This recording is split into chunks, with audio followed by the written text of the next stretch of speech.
Good morning. Welcome back. How are you guys? I have been staying at this, I'm not gonna lie, really expensive state park for 2 days now. Just charging, figuring out a direction, coming up with a plan, solving my radiator issue. What else did I do while I was here? Oh, I reorganized the van so I can actually get to my cold weather gear. That's important. Let's make coffee. Ugh.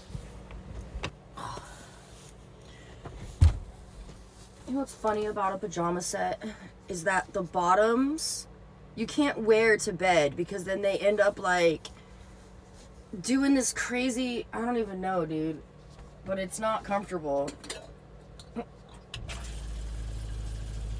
I'm pretty positive Lilith is just like all of these leaves are dying.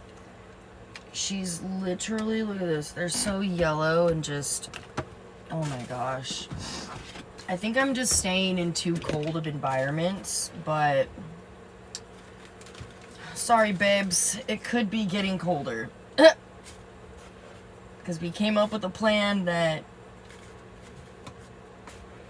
Yeah, I mean, if I still had Jane, I wouldn't do it. Because it would be way too cold. But it's just me, so I can torture myself however I want.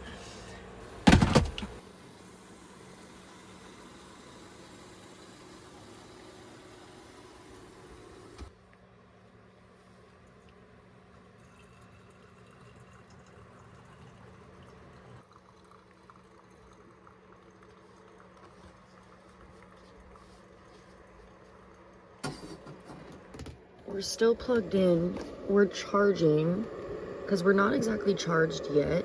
I unplugged last night because between listening to that heater and then this, it's very, very annoying. Oh, and my 12 volt tripped.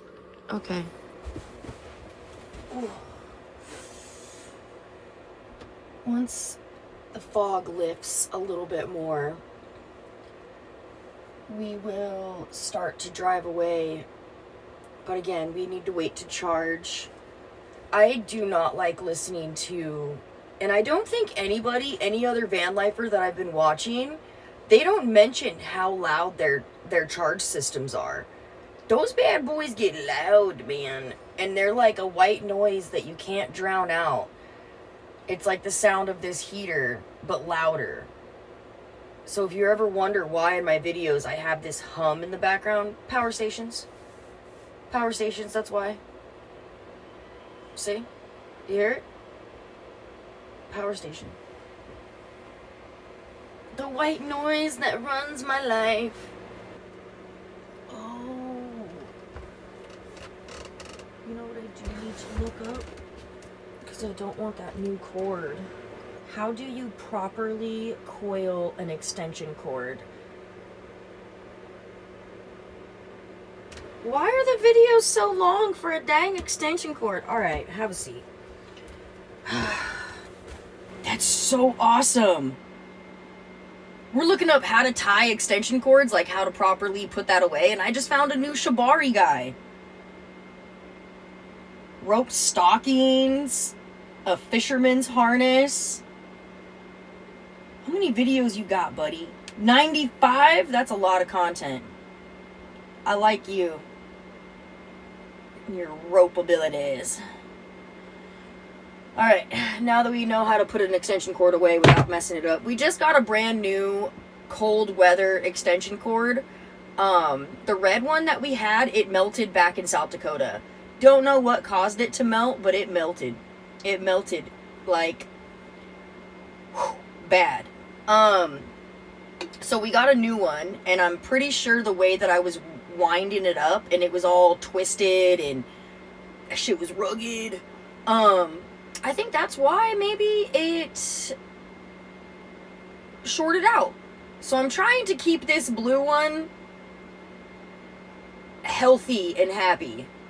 That's the goal. That is the goal. All right, now that we are dressed and a little bit more ready for the day, we have to unplug and get out of here in less than 40 minutes because otherwise we're going to get charged for another day. And I do not want to do that at all. There's no way in hell I will ever come back to this state park. And I will explain why as we roll up the extension cord. Come on.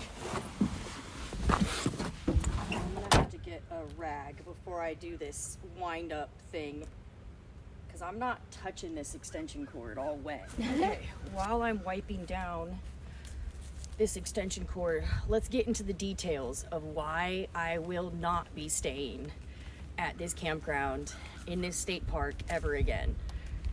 So as of today, because we're going into a weekend, the campground fees to park, and this is with only electric and water, there's no sewer hookups, so it's not a full hookup, it goes up by $10 to park right here, as you see, with electric and water. However, that would be just fine because that's very normal, right? But when she handed me my receipt and I saw lodging fees, state fee, camper's fee, registration fee, what else other fee was there?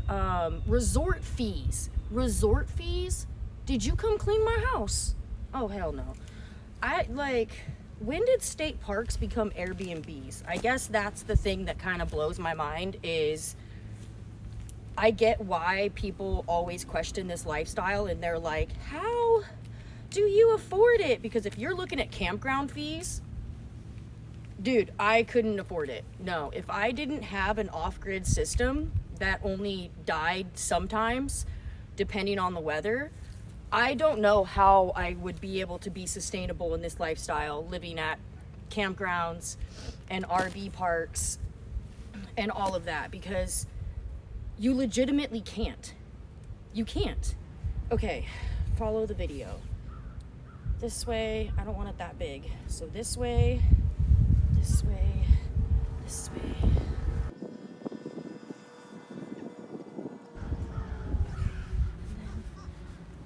You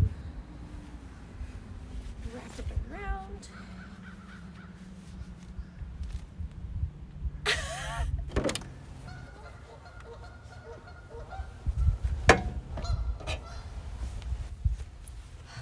I kind of like it. All right. So all in all, to stay at this campground, I paid $80 and some change for 2 nights. I've never paid that at a campground ever.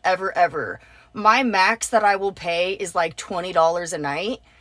And normally the campgrounds that I go to are apparently not resorts. Apparently this is a resort.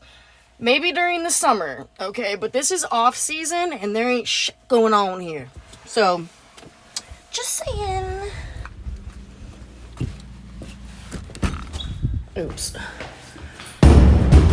The coolest thing about this campground has to be the fact that their showers have temperature gauges. And yes, I got the shower all the way up to 125 degrees, somewhere in the middle right here. Scorching, but that has to be the best feature. If that's what makes it a resort, okay, all right, I got you.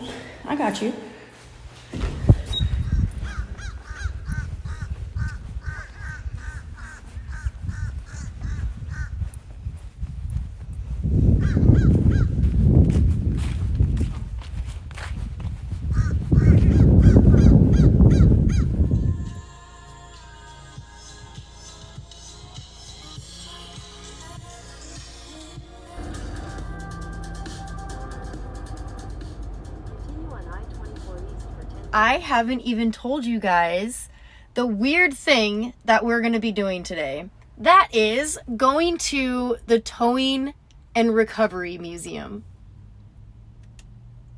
That's what it's called, right? International Towing Museum. Well, whatever.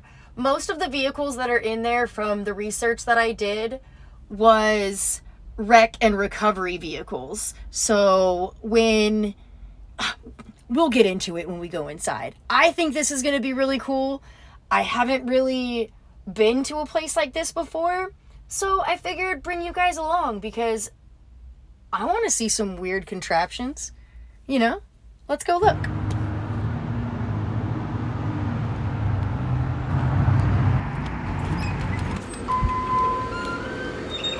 International Towing and Recovery Hall of Fame and Museum. We're happy you made us a part of your day and hope that you walk away with a better understanding and appreciation of the incredible towing and recovery industry. So what I just learned from that 5-minute video is, as most of you guys know, me and Jigsaw have gone on many tow trucks. We have seen many sides of the roads, and we've been down and out, okay?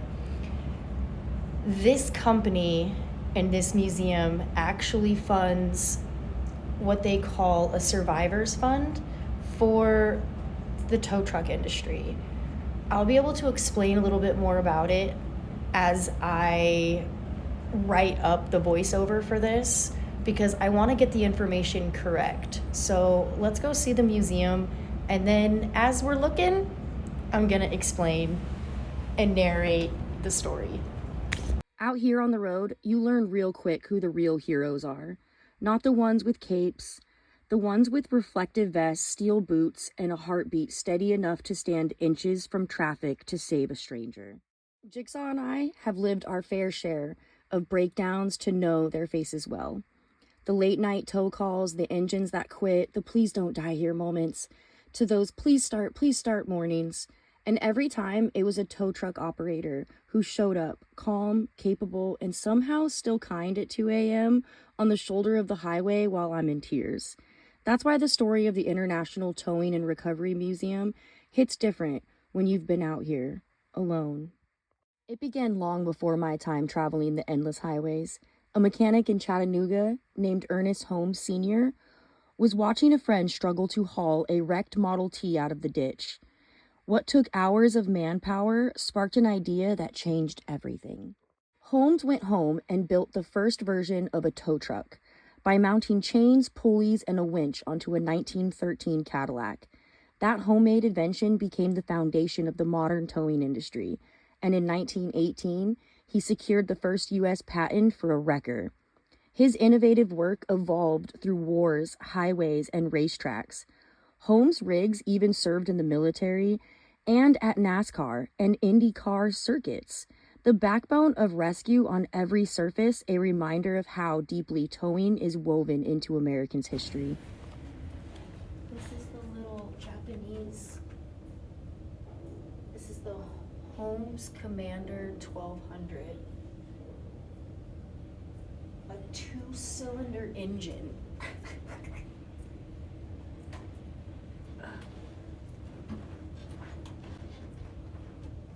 Oh, yeah.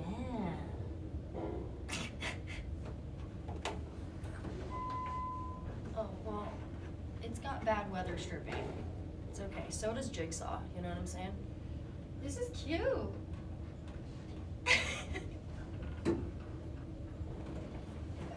I would feel like a midget driving down the road in that. At the International Towing and Recovery Museum in Chattanooga, you can trace this evolution firsthand.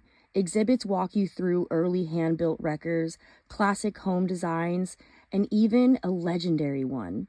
What started as a small collection, a few trucks, old tools, and the stories of early innovators, has grown into a full foundation built on legacy, education, and remembrance. Today, the museum stands as the heartbeat of the towing world, a place where past, present, and future of the industry live under one roof. And tucked into the museum's collection today sits something wild, a 1979 one-ton wrecker, often recognized as the fastest recovery truck in the world, hitting a claimed 109 miles per hour at Talladega. According to the guy who gave me the tour, the real time was actually 139 miles per hour, but the truck became wobbly. It's a symbol of how far the industry has come, from hand cranks to high-powered performance innovation. Really? 49 cents. Okay, actually, while we're sitting next to these amazing, like this one says 49 cents, that one says 31 cents a gallon. What does that one say? 28 and 29 cents a gallon, 17 cents a gallon, 16 cents a gallon, and 37 cents a gallon. Okay.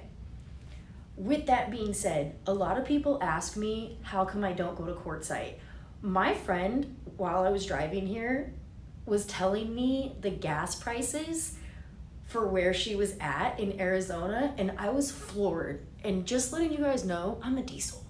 Okay, so when you're paying $2.89 for your gas prices, I could be paying like $4 something. And right now here in Tennessee, I can find diesel as cheap as like $3.19 a gallon. Gas prices, diesel prices, food prices determined my trip. Remember that. But the museum's most powerful space isn't the trucks. It's the memorial wall, a wall of names, operators who have never made it home, lives lost while saving someone else's.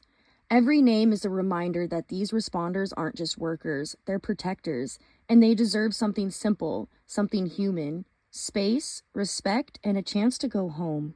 The move over, slow down laws save lives and shouldn't be optional.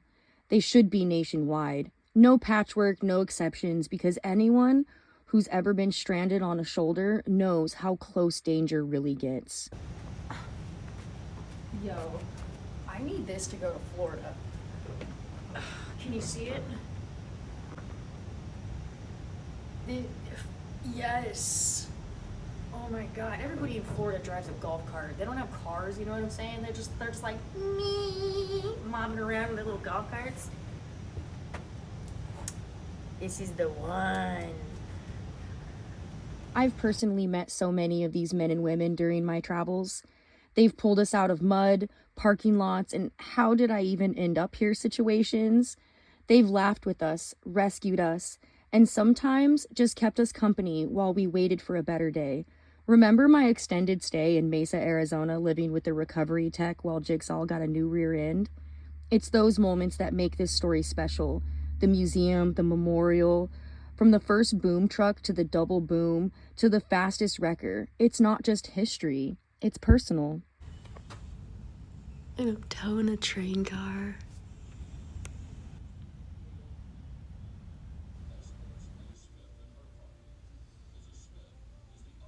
After meeting so many of these responders on my travels, it holds a place in my heart. People who've pulled me out, talked me through, and sent me back on my way smiling. Their stories live on in that museum, but their safety lives on in our choices. This is my personal thank you to the operators who keep the road alive and moving, and a reminder to everyone else, move over, give them room, let them work, because out here, we're all just trying to make it home, or to the next overlook, capturing that same amazing view.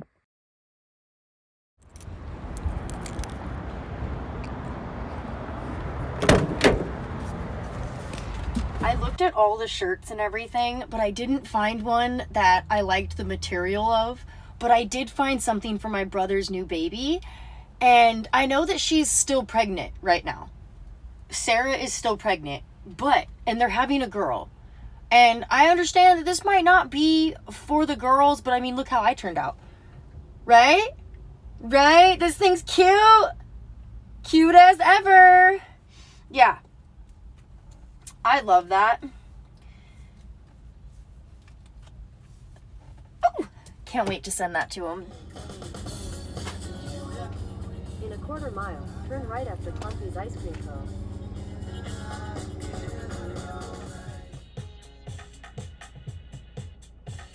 That tiny little clip of the bench that I just recorded, I recorded that because in Chattanooga, if you ever look up, I gotta start somewhere, okay? If you ever look up hostile architecture, it is a rabbit hole that you're going to love. It'll send you down into some of the craziest things that city ordinances come up with to look into it. So anyways, in Chattanooga, the city started to take away benches, even park benches. And so they call this Bench Avenue because random people started decorating wooden benches and securing them to the ground for people. Because the city was taking away benches. So people couldn't sit down at bus stops and other places where they considered it loitering. It's the funniest article I've ever read. But yeah, if you go down the rabbit hole of hostile architecture, it is a good one. But we're here at this hummus place. I'm hungry. I need food. Let's get it.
Good.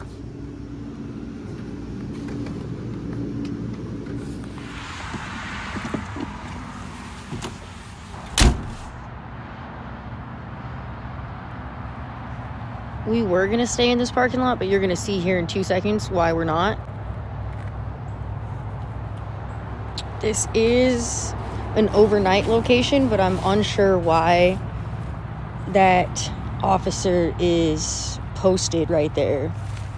He still has his running lights on.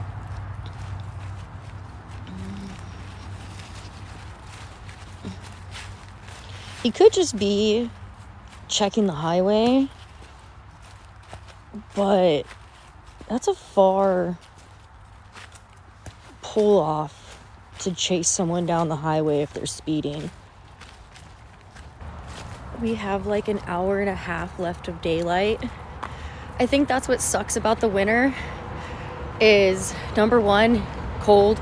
Number two, you really don't have a lot of daylight. And if you have any drive time in between anything, it's very hard.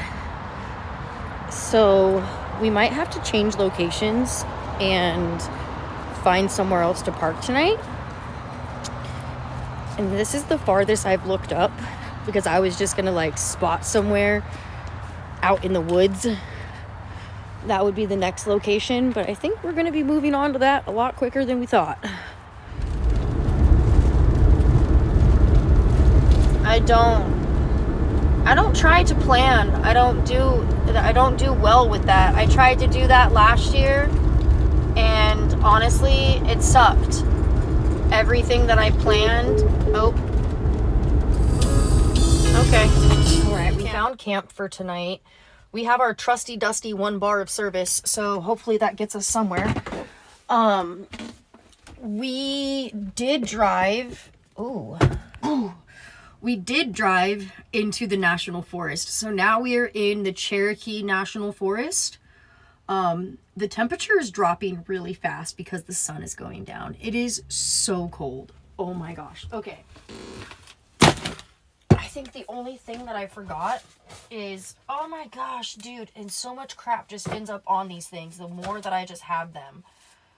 What the hell?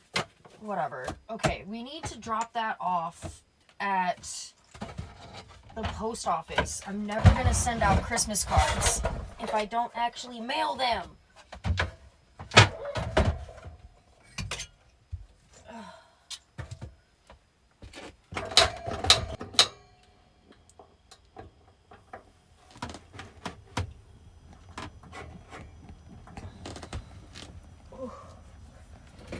Okay, to bring our internal warmth a little bit up, we are going to make some tea. We also have to finish eating, but I'm not hungry right now.